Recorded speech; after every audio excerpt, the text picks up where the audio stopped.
Alright, what is up, everybody? It is indubitably your favorite Maggie Stare, Merula Kikero, rolling in on an absolutely rippin' Thursday. You can't see it right now, but I do have my sunglasses on just for the Latin screencast coming live.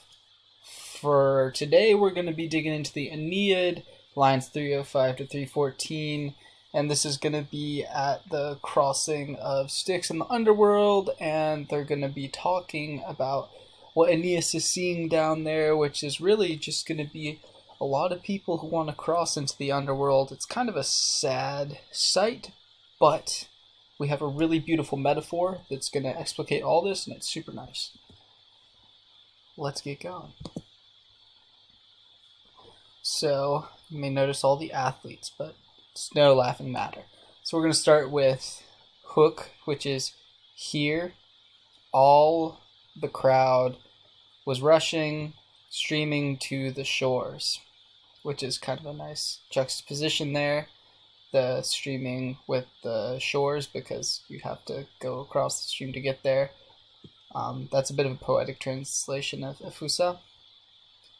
Mothers and men, or mothers and husbands, and so here we have the mothers and the men, and the bodies of the greatest heroes. This is a form magnanimum, but it really is short for magnanimorum. So you can see where we get the genitive there. So the bodies of the greatest heroes that have done with life or that are now defunct of life, so dead. And this catalog continues. Boys and unmarried girls. So here's the lads, the young boys, and then here's the unmarried girls, and then we have some young men. Young men who are placed on the funeral pyres before the faces of their parents. So this is kind of the idea of they're dying before fate thought they would. So there's kind of a nice little subversion of fate here.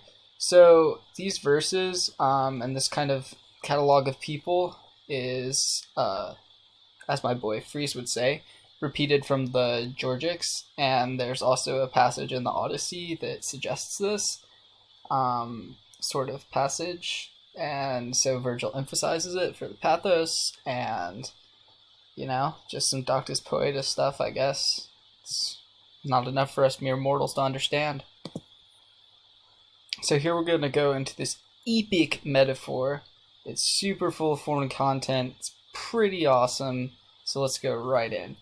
So you're going to get this quam multa, which is going to be kind of a similar construction to tot sunt quot. So it's kind of like as many as.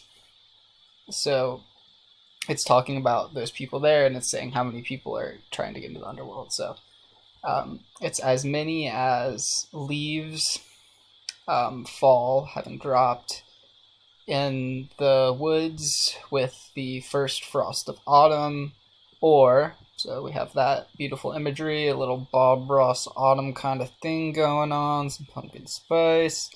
And then we switch to, or the birds, as many, we still have that same construction, as birds are thronging together, are flocking, to the earth or to the shores from the gurgling deep. So that's kind of like from the sea to the shore. Talking about migration patterns. When the cold year puts them to flight across the sea and sends them to sunny lands. So that's a really great, beautiful little metaphor, and I would love if you all would notice this kind of a epic gliding imagery between the birds and the leaves, and how that mirrors the ghosts that he's talking about earlier in these passages and how they move. So using this metaphor to kind of explicate that, and it's a really nice form and content moment kind of going on here. JT would be proud. Your English teachers would be proud. So we're going to kind of break out of it now, and so we get back to where we have our image of everybody, and they're standing at the gates trying to get across. So they were standing, begging to travel the course, to cross the channel first, and they were holding their hands in. So this is love, but here it makes a lot more sense to translate it as yearning. So it's kind of like they were holding their hands in yearning of the farther shores. So they really want to cross this river and get to the underworld, and live the rest of their not life wonderfully. And here we have them holding out their hands to the goat. So thank you for watching. That's all I have for you today. Some pretty beautiful content. Speaking of beauty, here we have the beautiful frieze organs. So I'm going to beseech you once more to donate to the Frieze Organ t-shirt fund started by one Uintius. It's going to be epic. It's really going to come through for us in these times of crisis. We're all very much looking forward to it.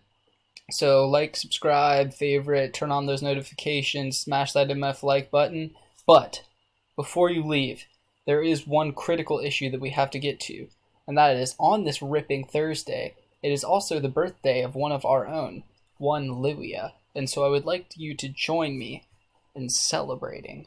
Throw on September by Earth, Wind & Fire, preferably, and just go ham. Thank you very much, and I will see you at a later date for more epic screencasting. Peace.